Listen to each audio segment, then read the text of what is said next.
তাপদাহে পড়ছে দেশ, যশোরে পারদ 42.6 ডিগ্রি, স্কুল কলেজ বন্ধ ঘোষণা। উপজেলা নির্বাচনে এমপি মন্ত্রীদের স্বজনদের সরে দাঁড়ানোর নির্দেশ, সতর্ক থাকার আহ্বান ওবায়দুল কাদেরের। পঞ্চম স্প্যান স্থাপনের মধ্য দিয়ে পুরোপুরি দৃশ্যমান হল বঙ্গবন্ধু রেল সেতু।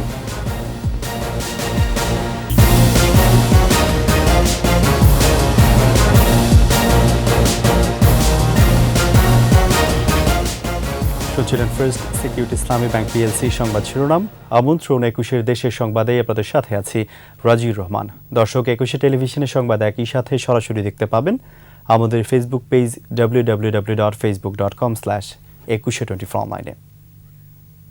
এছাড়া সংবাদে আরও থাকছে, ব্যক্তি উদ্যোগে কুষ্টিয়া ফুটবল একাডেমি, নতুন প্রজন্মকে মাদক মুক্ত রাখার প্রত্যাশা।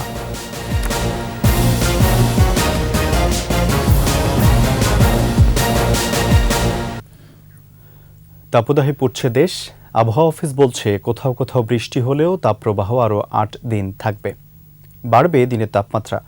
আজ দেশে সর্বোচ্চ তাপমাত্রা যশোরে 42.6 ডিগ্রি। এদিকে সারা দেশে তাপপ্রবাহের কারণে স্কুল কলেজ 21 থেকে 28 এপ্রিল পর্যন্ত বন্ধ ঘোষণা করা হয়েছে। সহকর্মীদের সহায়তায় আরও জানাচ্ছেন মাসুম আলিসা। খরতাপে পুড়ছে সারা দেশ।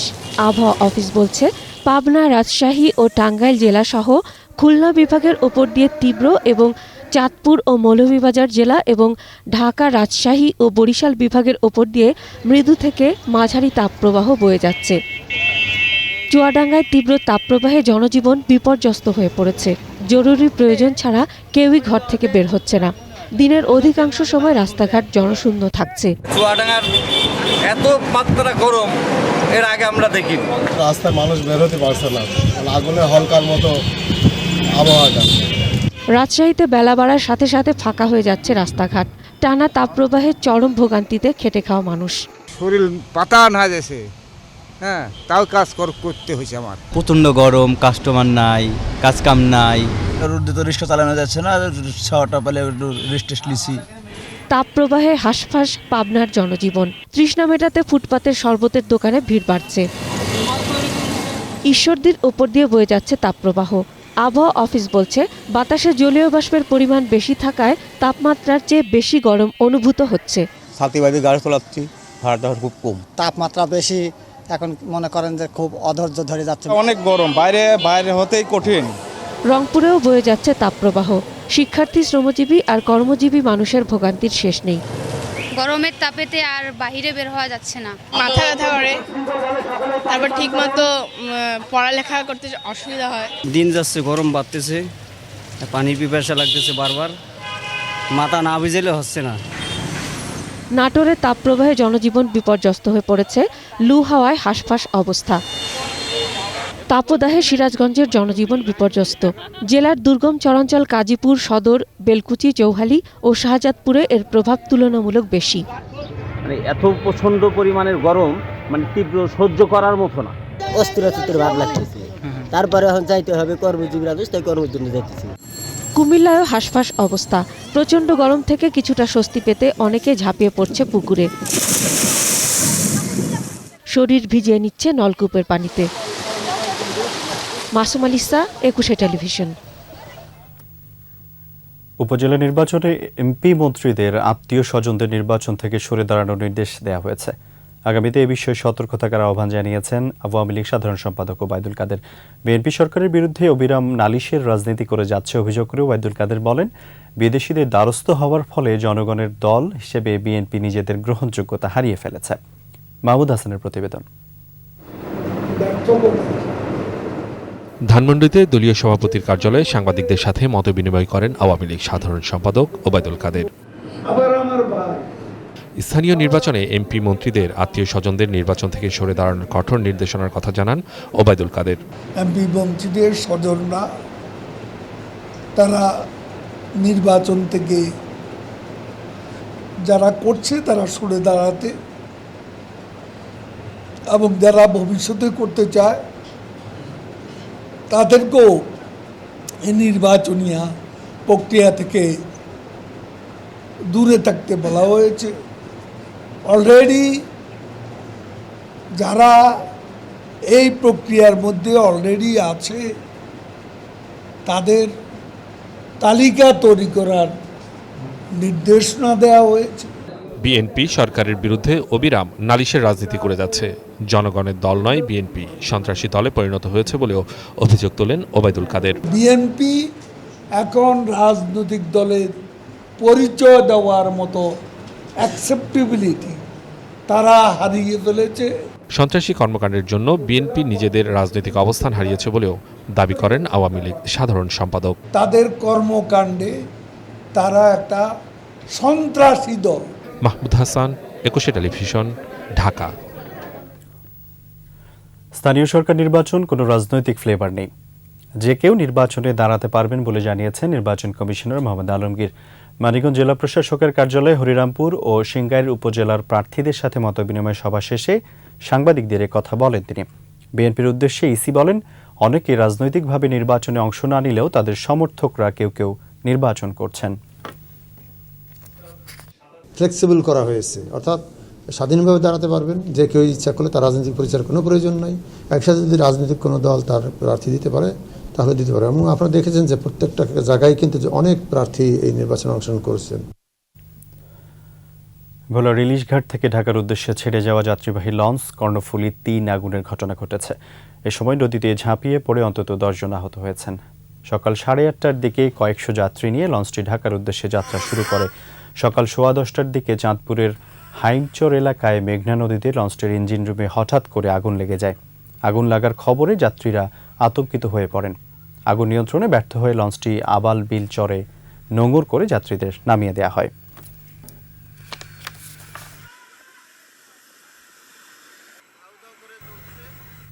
পঞ্চম স্প্যান স্থাপনের মধ্য দিয়ে পুরোপুরি দৃশ্যমান হল যমুনা নদীর উপর নির্মাণাধীন বঙ্গবন্ধু রেল সেতু।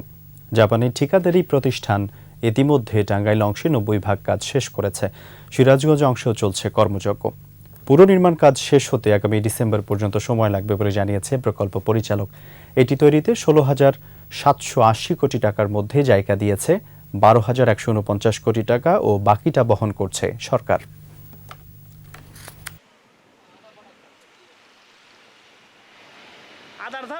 এমবেকমেন্টের উপর রেল বা স্লিপার ব্যালান্স সবগুলো কাজই শেষ।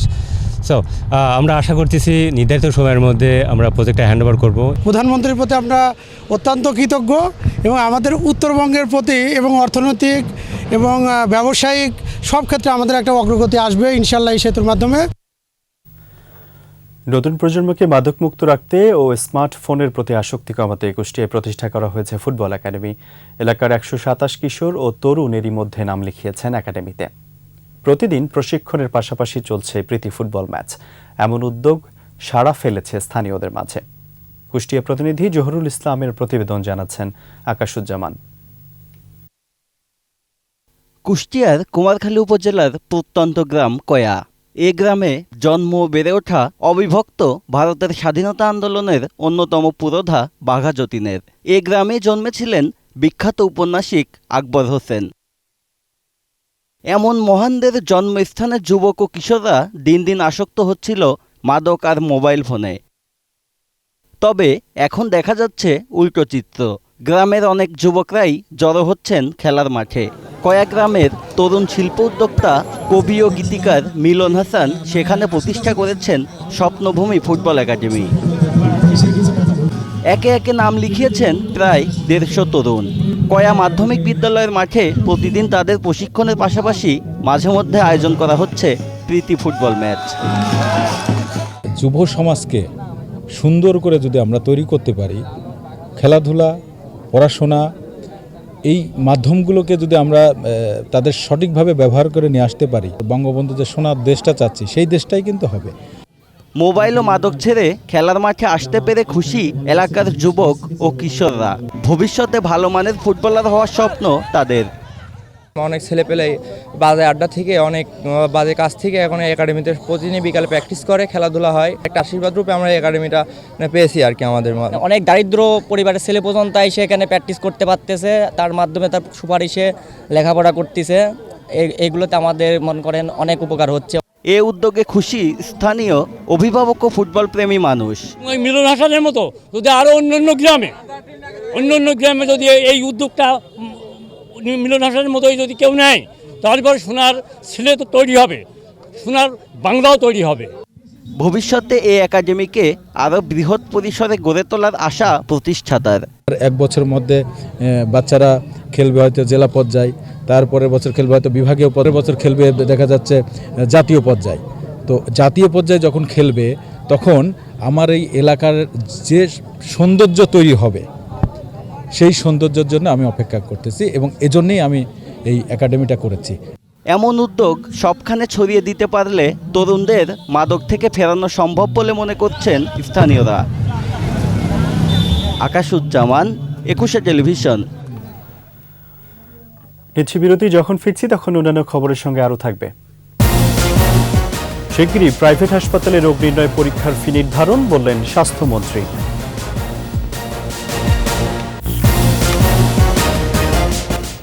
আবার আমন্ত্রণ 21 দেশের সংবাদে। স্বাস্থ্য সুরক্ষা আইন করে দেশের সকল প্রাইভেট হাসপাতালে রোগ নির্ণয় পরীক্ষার ফি নির্ধারণ করা হবে বলে জানিয়েছেন স্বাস্থ্যমন্ত্রী ডাক্তার সামন্তলাল সেন। গাজীপুরের তেতুইবাড়ি এলাকায় শেখ ফজিলাতুন্নেসা মুজিব মেমোরিয়াল কেপিজে বিশেষায়িত হাসপাতাল পরিদর্শন শেষে কথা বলেন তিনি। এ সময় প্রতিষ্ঠানের কর্মকর্তাদের নিয়ে মতবিনিময় সভা করেন স্বাস্থ্যমন্ত্রী। অন্যান্যের মধ্যে উপস্থিত ছিলেন যুব ও ক্রীড়ামন্ত্রী নাজমুল হাসান পাপন, স্বাস্থ্য অধিদপ্তরের মহাপরিচালক অধ্যাপক ডক্টর আবুল বাশার মোহাম্মদ খুরশিদ আলম ও বঙ্গবন্ধু শেখ মুজিব মেডিকেল কলেজের উপাচার্য অধ্যাপক ডক্টর দিন মোহাম্মদ নুরুল হক। বিদ্যুতের লোডশেডিংয়ে অতিষ্ঠ ভোলাবাসী। বিদ্যুৎ বিভাগ বলছে যান্ত্রিক ত্রুটির কারণে 3 মাস ধরে 34.5 মেগাওয়াট ক্ষমতার রেন্টাল পাওয়ার মেশিনটি বন্ধ থাকায় অবস্থার সৃষ্টি হয়েছে। তবে সবচেয়ে বেশি সমস্যায় পড়েছেন ক্ষুদ্র ও মাঝারি কারখানার মালিকরা ও শিক্ষার্থীরা। ভোলা প্রতিনিধি মেজবাউদ্দিন শিপুর তথ্য, ছবিতে মাসুম আলিসের প্রতিবেদন। দিনে ও রাতে বিদ্যুতের এমন অবস্থায় বিপর্যস্ত ভোলার জনজীবন। সারা দেশের মতো এই দ্বীপ জেলায়ও বয়ে যাচ্ছে তাপপ্রবাহ। এর সাথে বিদ্যুতের লোডশেডিং ভোগান্তি বাড়িয়ে দিয়েছে। এতে ক্ষতিগ্রস্ত হচ্ছেন ছোট বড় ব্যবসায়ীরা। জাতীয় গ্রিডের সাবস্টেশন নির্মাণে জমি বরাদ্দের পরও নির্মাণ কাজ শুরু হয়নি। অপরদিকে চরফ্যাশনে সাবস্টেশন নির্মাণের কাজটিও চলছে ধীর গতিতে। বর্তমানে বিদ্যুতের অনেক লোডশেডিং, 1 ঘন্টার বেশি কাজ কাম করতে পারি না, বিদ্যুৎ থাকে না। এই সাবস্টেশনটা করার কথা বলা, এখানে জমি অধিগ্রহণ করা হয়েছে কিন্তু সাবস্টেশনটা এখনো তৈরি করা হয় না। বিদ্যুৎ আসে প্রায় 10 মিনিট আধা ঘন্টা পর পর, ফ্যান ঘুরেই না। ভোলায় আরও 2টি গ্যাস ভিত্তিক বিদ্যুৎ স্টেশন থেকে প্রতিদিন 445 মেগাওয়াট বিদ্যুৎ উৎপন্ন হওয়ার কথা থাকলেও পুরোটাই যাচ্ছে জাতীয় গ্রিডে। অন্যদিকে জাতীয় গ্রিডের সাবস্টেশন না থাকায় ভোলায় গ্রিড থেকে বিদ্যুৎ আনা সম্ভব হচ্ছে না। বিদ্যুৎ সরবরাহকারী প্রতিষ্ঠান ওয়েস্ট জোন পাওয়ার কোম্পানি ও পল্লী বিদ্যুৎ সমিতির আওতায় পুরো জেলায় 5 লাখের বেশি গ্রাহক রয়েছে। যান্ত্রিক ত্রুটির কারণে 34.5 মেগাওয়াট বিদ্যুৎ প্লান্ট টানা 3 মাস ধরে বিকল থাকায় বিদ্যুতের সংকট তীব্র আকার ধারণ করেছে। বাসায় বাচ্চা আছে, তারপরে অনেক বাসায় হচ্ছে কি বৃদ্ধ মুরব্বী মানুষ আছে, তাদের জন্য খুবই কষ্টকর। 34 মেগাওয়াটের একটা রেন্টাল বিদ্যুৎ প্লান্ট ছিল, ওইটা 3 মাস ধরে বন্ধ, যে কারণে এখন আমরা ভোলা জেলায় অন্ধকারে। ডিস্ট্রিবিউশন কোম্পানি বলছে ভোলায় বিদ্যুতের চাহিদা প্রায় 130 মেগাওয়াট, পাওয়া যাচ্ছে 60 থেকে 70 মেগাওয়াট। বন্ধ হয়ে যাওয়ার কারণে আমরা এখন 40 কিলোমিটার 33 কেভি সঞ্চালন লাইন দিয়ে বনদী থেকে আমরা বিদ্যুৎ নিচ্ছি, যেটা ভোলা সাপ্লাই দিচ্ছি। কিন্তু আমরা ডিমান্ড অনুযায়ী আমরা লোড পাচ্ছি না, এজন্য আমাদেরকে বাধ্য হয়ে লোডশেড করতে হচ্ছে। জেলা প্রশাসক বলছে বিদ্যুৎ সমস্যা ও জাতীয় গ্রিডের সাবস্টেশন সমস্যা সমাধানের জন্য মন্ত্রণালয়ে জানানো হয়েছে। আমাদের 34.5 মেগাওয়াট বিদ্যুৎ কেন্দ্রটি যাতে দ্রুত সচল করা যায় সেই কারণে সংশ্লিষ্ট মন্ত্রণালয়কে পত্র প্রেরণ করেছি।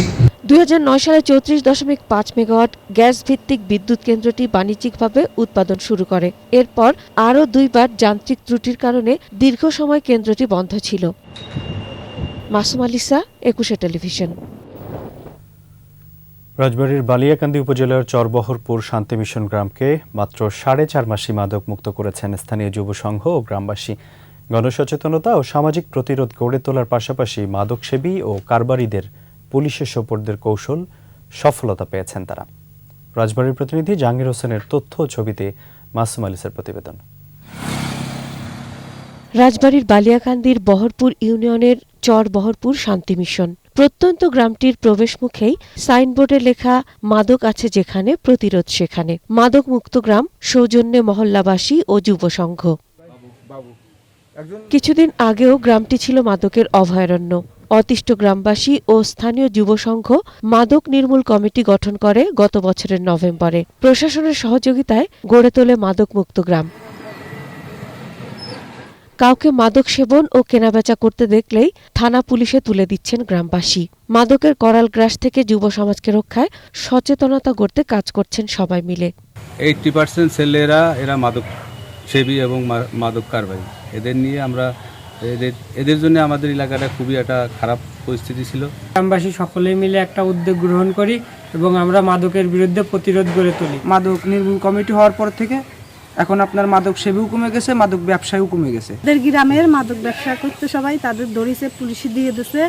আমাদের গ্রাম এখন মাদক মুক্ত হয়েছে। মাত্র 4 মাসের প্রচেষ্টাতে গ্রামটিতে বইছে শান্তির বাতাস। আশেপাশের এলাকাও তারা এখন আমাদের কাছে এসে জানতে চায় যে আমরা কিভাবে এটারে পরিচালনা করতেছি। মাদক নির্মূলে জনগণের পাশে আছেন জনপ্রতিনিধিরা। মাদক সেবীদের তারা সঠিক পথে পরিচালনার জন্য এই কাজগুলো করে, তাহলে অবশ্যই আমাদের দেশের মানুষ উপকৃত হবে। এবং এলাকাবাসীর সহায়তায় রাত দিন তৎপর এবং আইন প্রয়োগে কঠোর পুলিশও। মাদকটাকে যতটুকু নির্মূল করা যায়, যেভাবে নির্মূল করা যায়, এজন্য পুলিশের পাশাপাশি এলাকাবাসীকে এগিয়ে আসতে হবে, কারণ পুলিশের একার পক্ষে এই মাদক নিয়ন্ত্রণ করা সম্ভব নয়। গ্রামবাসীকে সাধুবাদ জানিয়ে প্রশাসন বলছে, পারিবারিক গণসচেতনতা গড়া ও সামাজিক প্রতিরোধমূলক কার্যক্রমকে দেয়া হবে সব ধরনের সহায়তা। সামাজিক সচেতনতা বৃদ্ধি হয় তাদের কাজের মাধ্যমে, তাহলে এটা খুবই ভালো। বিশেষ করে যুব সমাজ যখন নিজেরাই বলবে যে আমাদের এলাকাতে, আমাদের গ্রামে কেউ মাদক সেবন করে না, এটা মাদক মুক্ত গ্রাম, এটা অত্যন্ত ইতিবাচক একটা দিক। মাদক নির্মূলে সম্মিলিত প্রচেষ্টার মডেল চর বহরপুর শান্তি মিশনবাসী। মাসুম আলিসা, 21 টেলিভিশন। মৌলভীবাজারে 21 টেলিভিশনের 25 বছর পদার্পণ উপলক্ষে সপ্তাহব্যাপী অনুষ্ঠানমালার 5ম দিনে অনুষ্ঠিত হয়েছে জাতির জনক বঙ্গবন্ধু শেখ মুজিবুর রহমানের 7ই মার্চের ভাষণ প্রতিযোগিতা। 21 মৌলভীবাজার প্রতিনিধি বিকুল চক্রবর্তীর সঞ্চালনায় অনুষ্ঠানে বিচারক হিসেবে উপস্থিত ছিলেন বঙ্গবন্ধু শিশু কিশোর মেলা মৌলভীবাজার জেলা কমিটির যুগ্ম সাধারণ সম্পাদক শ্যামল আচার্য। প্রতিযোগিতায় বিভিন্ন শিক্ষা প্রতিষ্ঠানের 20 জন শিশু কিশোর অংশগ্রহণ করে। এদের মধ্যেই প্রথম হয় অত্রিদেব ও দ্বিতীয় ওয়াজ নাজমুল গালিব।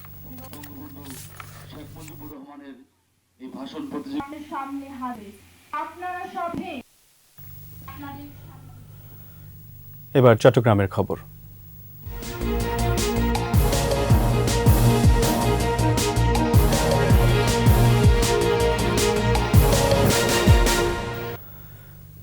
দুদিনব্যাপী রবীন্দ্রসঙ্গীত উৎসব শেষ হয়েছে।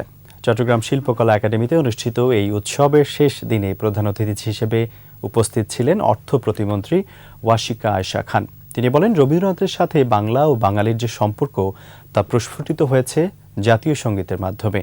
বিশ্বে এখন মৌলবাদের উত্থান, বোধের সংকীর্ণতা, শ্রেণী বৈষম্য এবং অহেতুক যুদ্ধ সংঘাত মানুষের চিন্তাশক্তিকে সীমাবদ্ধ করে ফেলেছে।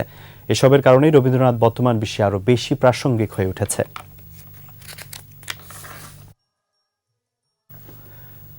রাঙ্গামাটির নানিয়ারচরে কৃষি সম্প্রসারণ অধিদপ্তরের কর্মকর্তা নুরুল ইসলামের বিরুদ্ধে প্রতারণার অভিযোগ এনে সংবাদ সম্মেলন করেছেন এলাকাবাসী। শহরের গাউসিয়া মার্কেটে আয়োজিত সংবাদ সম্মেলনে লিখিত বক্তব্য পাঠ করেন এক ভুক্তভোগী। এ সময় অন্যান্য ভুক্তভোগীরা উপস্থিত ছিলেন। তারা বলেন, ইসলামপুর ও বগাছড়ি এলাকার সাধারণ মানুষকে প্রতারণার ফাঁদে ফেলে 35 একর জমি নিজের নামে করে নিয়েছেন নুরুল ইসলাম। বর্তমানে ওই কর্মকর্তা মিথ্যা মামলা দিয়ে সাধারণ মানুষকে হয়রানি ও ভয়ভীতি দেখাচ্ছেন বলে অভিযোগ করেন ভুক্তভোগীরা।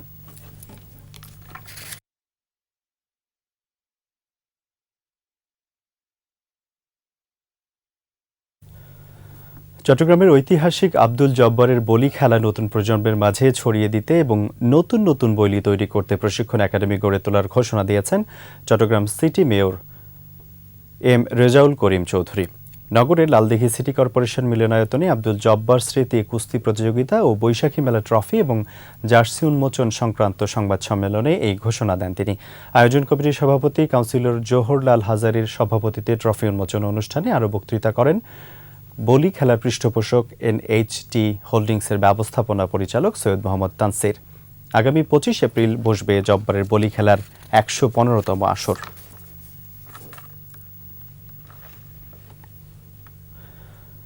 শেষ করছে 21-এর দেশের সংবাদ। যাবার আগে ফার্স্ট সিকিউরিটি ইসলামী ব্যাংক পিএলসি সংবাদ শিরোনামগুলো আরও একবার। তাপদাহে পড়ছে দেশ, যশোরে পারদ 42.6 ডিগ্রি, স্কুল কলেজ বন্ধ ঘোষণা। উপজেলা নির্বাচনে এমপি মন্ত্রীর স্বজনদের সরে দাঁড়ানোর নির্দেশ, সতর্ক থাকার আহ্বান ওবায়দুল কাদেরের।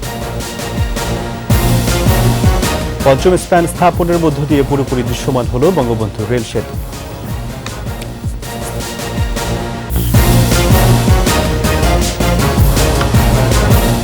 সর্বশেষ খবর জানতে ডায়াল করুন 2021 নম্বরে আর ভিজিট করুন 21tv.com এই ওয়েবসাইটে। এছাড়া ফেসবুকে ভিজিট করতে পারেন facebook.com/2124 অনলাইনে। এতক্ষণ সাথে থাকার জন্য ধন্যবাদ। পরবর্তী সংবাদ সন্ধ্যা 7টায় দেখার আমন্ত্রণ রইল। 21-এর সাথে থাকুন।